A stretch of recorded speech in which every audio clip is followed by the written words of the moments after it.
Galicia, Bernardo, que deixa a nosa comunidade con escasas posibilidades de transporte. E que agora toca facer números, Rocío, buscando alternativas e prezos, porque entre as rutas que quedarán canceladas están algunhas conexións clave con Galicia. Lembremos que co peche total da base da compañía irlandesa no aeroporto de Santiago retíranse 2 avións e pérdense as conexións con Madrid, Málaga, Alicante, Gran Canaria, Palma de Mallorca e Zaragoza. Ademais, redúcense as frecuencias cara a Tenerife, Valencia, Lanzarote ou Londres. Iso no caso da capital galega. No caso do aeroporto de Vigo, todas as operacións finalizarán en xaneiro de 2026. Entre elas, cancélase a única ruta internacional, a de Vigo-Londres. Con este panorama, no que se perden 1.250.000 asentos ao ano, queremos fixarnos, por exemplo, nas opcións que quedan para voar a capital, a Madrid. No caso de Santiago, só quedaría a opción de Iberia, con prezos que non son low cost. Collemos o chou o mes de novembro, cando xa non opere Ryanair, e vemos que voar entre os días 3 e 10, que son días de semana, os prezos irían dos 120 aos 229 euros en función do horario que elixamos. Como alternativa, podemos buscar o transporte ferroviario, non?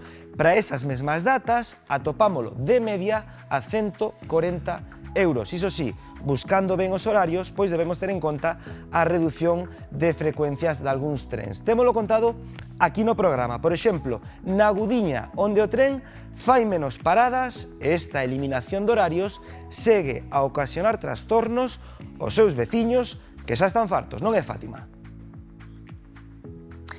Pois estamos aquí cuns veciños da Gudiña, eles forman parte tamén da plataforma Dereito ao Tren. Álvaro, Jesús, claro, estades, dicimos, fartos, Álvaro. Estamos máis que fartos. Como podes ver, estamos a primeira hora da mañán e a estación de tren está pechado. Os veciños de Valdeorras, de Viana, de Verín e do norte de Portugal estamos fartos ante esta situación. Levamos 3 meses con esta situación de que a primeira hora da mañá non hai trens, que afecta a traballadores, a estudantes, a persoas que queren ir ao médico, que afecta tamén as liñas de buses que suprimiron, a taxistas.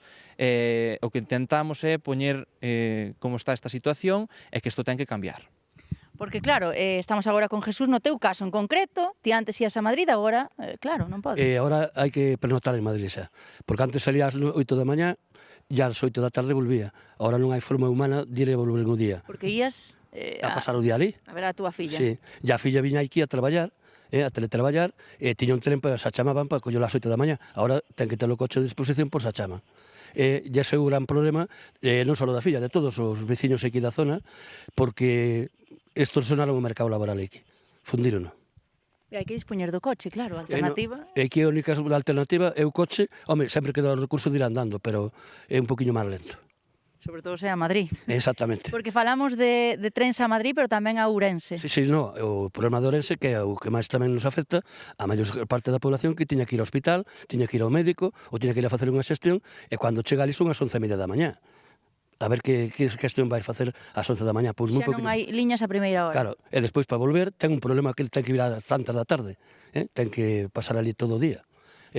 Porque antes, Álvaro, claro, antes tiñades liñas a primeira hora, agora non. Claro, entonces desde a plataforma Dereito ao Tren, da que formamos parte, o que reivindicamos é que desde Renfe nos volvan a poñer as frecuencias suprimidas de alta velocidade que quitaron desta estación de Agudiña. E así o reivindicamos hai un mes na gran manifestación que tuvemos aquí na Agudiña e seguiremos así, loitando para que volvan a poñer aquí estos trens. Agora, para entendernos así, xa despedimos, antes tiñades as 8 ás 9, non era así? Sí, por exemplo, para ir a Madrid tiñamos 2 trens, un ás 8:30 e outro ás 9, e agora o primeiro que temos é ás 12 da mediodía, é dicir, chegamos a Madrid ás 2:15. O cal non é un horario útil. O que reivindicamos son horarios útiles e servizos para esta estación. Pois claro que sí, queda dito, graciñas a todos por atendernos, pois eso, aquí a reivindicación da xente da Gudiña que se ve afectada pois por esta supresión de liñas de tren. Grazas, Fátima, a verdade é que é tremendo escoitar sempre os veciños da Gudiña. Claro, non sei que opinades vos, pero a min dá má sensación, Patricia, que dende este movimento de ficha de Ryanair que coñecimos onte, é un pouco como a sensación da gota que colma o vaso, non? É dicir, de que as posibilidades, non, de sair da nosa comunidade fanse cada vez máis limitadas e caras para nós, para os consumidores. Eu teño a sensación, Rocío, Ryanair, o que acontece agora con estas estacións, de que cada vez hai máis cidadáns de primeira